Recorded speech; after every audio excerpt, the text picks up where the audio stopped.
గ్రామ వార్డు సచివాలయ వాలంటీర్ల వ్యవస్థను కొనసాగించాలని కోరుతూ ఏపీ గ్రామ వార్డు వాలంటీర్స్ యూనియన్ సిఐటియు ఆధ్వర్యంలో ధర్నా నిర్వహించారు.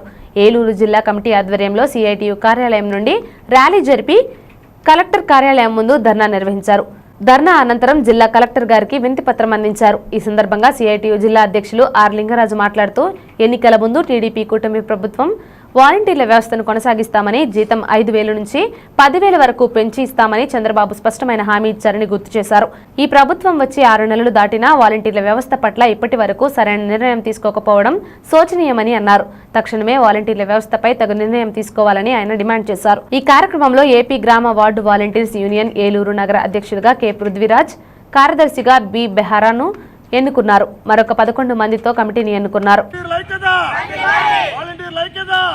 జిల్లా అధ్యక్షులు ఈరోజు గ్రామ వార్డు సచివాలయ వాలంటీర్లు ఏలూరులో సిఐటియు కార్యాలయం దగ్గర నుంచి ర్యాలీ చేసుకుంటూ కలెక్టర్ ఆఫీస్కి ఇక్కడ రావడం జరిగింది.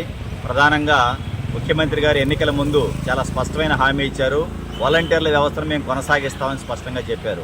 అలాగే వాళ్ళ జీతాలు కూడా మేము పెంచుతామని చెప్పి చాలా స్పష్టంగా చెప్పారు. మరి ప్రభుత్వం వచ్చి 6 నెలలు దాటిపోయింది. మరి వాలంటీర్ల వ్యవస్థ గురించి ఈ ప్రభుత్వం ఇంతవరకు ఎలాంటి నిర్ణయం కూడా తీసుకోలేదు. వీళ్ళు ఉన్నారా లేరా అనే వ్యవస్థ పరిస్థితి కూడా ఇప్పటివరకు ప్రభుత్వం స్పష్టం చేయలేదు. ఇది ఒక దురదృష్టకరమైన విషయం.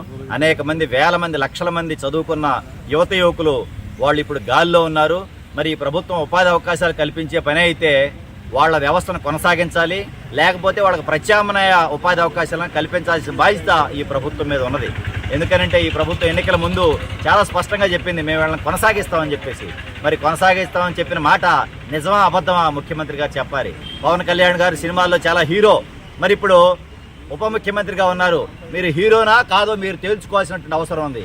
మరి ఎన్నికల ముందు మీరు ఉమ్మడిగా సభల్లో మీరు హామీ ఇచ్చారు. మరి జగన్మోహన్ రెడ్డిని చాలా విమర్శించారు. చాలా సంతోషం, ఆయన ఓడించారు వీళ్ళందరూ కూడా. మరి మీరు గెలిచి మరి లక్షలాది మందికి ఉన్నటువంటి వాలంటీర్ల వ్యవస్థని మీరు కొనసాగిస్తారో లేదో ఇప్పుడు దాకా చెప్పలేకపోవడం అనేది మీరు హీరోయిజం అనుద్దా కాదో మీరే చెప్పాల్సినటువంటి అవసరం ఉంది. ఇప్పటికీ వాళ్ళు 7 నెలల నుంచి పెండింగ్ బకాయిలు ఉన్నాయి. వాళ్ళు వేరే పనులు చేసుకోవాలా లేదు ఈ వ్యవస్థలో ఉండాలో తేల్చుకోలేని పరిస్థితులకి వీళ్ళు నెట్టబడ్డారు. అనేక మంది ఎంతో ఆశతో ఎదురు చూస్తున్నారు. మరి మీరు ఎన్నికల మీద మరి ఎన్నో ఆశలు కల్పించి వాళ్ళని కొనసాగిస్తామని, జీతాలు పెంచుతామని చెప్పిన హామీలు ఇప్పటి వరకు నెరవేర్చకపోవడం అంటే వాళ్ళని మోసం చేయడమే. దయచేసి ఇప్పటికైనా మీరు పునరాలోచన చేసి వాలంటీర్లు అనే వాళ్ళ ఒక పార్టీకి అనుకూలంగా ఉన్నారు మీరు అనుకుంటున్నారు. ఇది సరైనది కాదు. వాళ్ళందరూ కూడా చిరుద్యోగులని కొనసాగిస్తే వాళ్ళు మీకు అనుకూలంగా మారతారు. ఇది చరిత్ర చెప్పినటువంటి వాస్తవం. ఎవరో కూడా ఏ పార్టీకి కూడా కమిట్మెంట్గా ఉండే పరిస్థితి లేదు. మీ పార్టీ నాయకులే ఈరోజు ఈ పార్టీలో ఉంటే రేపు ఇంకో పార్టీలో మారుతున్నారు.